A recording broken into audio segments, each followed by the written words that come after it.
ನಂಬಿಕೆ ಇಲ್ಲದೆ ಮಂಡಿಗೆ ಹೋಗಿ ಚುನಾವಣೆಯನ್ನ ನಿಂತ್ಕೊಂಡಿದ್ಯೆ.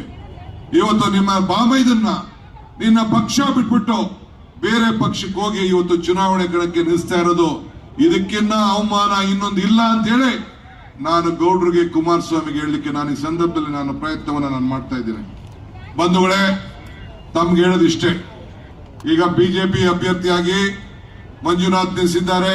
ನಾನು ಅವ್ರ ಬಗ್ಗೆ ಏನ್ ಮಾತಾಡ್ಲಿ? ಪಾಪ ಎಲ್ಲ ಸರ್ಕಾರಿ ನೌಕರಲ್ಲಿದ್ರು, ಇವತ್ತು ಬಂದು ಚಿಹ್ನೆ ಜನತಾ ಬಿಜೆಪಿ ಚಿಹ್ನೆಯಲ್ಲಿ ನಿಂತಿದ್ದಾರೆ.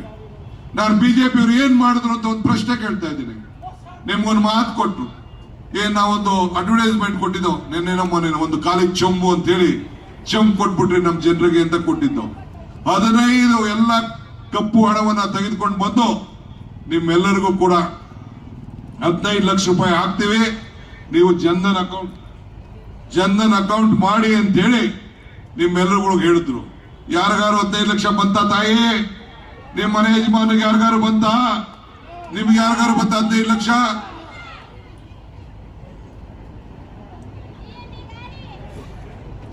ಪುಟ್ಟಣ್ಣಂಗೇನೋ ಬಂದಿರ್ಬೇಕು 15 ಲಕ್ಷ.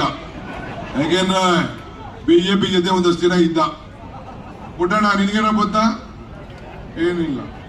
ಸಾಧಾಲಿ ಕಾಲಕ್ಕಂತೂ ಏನು ಬರ್ಲಿಲ್ಲ ಬಿಡಿ, ಏನು ಬರ್ಲಿಲ್ಲ, ಪುಟ್ಟಣ್ಣಗಂತೂ ಬರ್ಲಿಲ್ಲ. ನಿಮ್ಗೆ ಯಾರಿಗಾರು ಸಿಗ್ತಾ?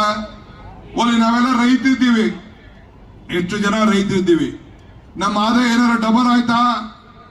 ಯಾರಿಗಾರು ಡಬಲ್? ಈ ಬಿಜೆಪಿ ಸರ್ಕಾರ ಇತ್ತು, ಏನಾರು ಡಬಲ್ ಆಯ್ತಾ ರೈತರಿಗೆ? ಓಲಿ ಏನಾರು ಉದ್ಯೋಗ ಬಂತ? ಏನಿಲ್ಲ. ಇವತ್ತು ನಾವು ಚುನಾವಣಾ ಮುಂಚಿತವಾಗಿ ನಾನು ಮತ್ತು ಸಿದ್ದರಾಮಯ್ಯನವರು ಇಬ್ರು ಪ್ರವಾಸ ಮಾಡ್ದು. ಇವತ್ತು ವೇದಿಕೆ ಮೇಲೆ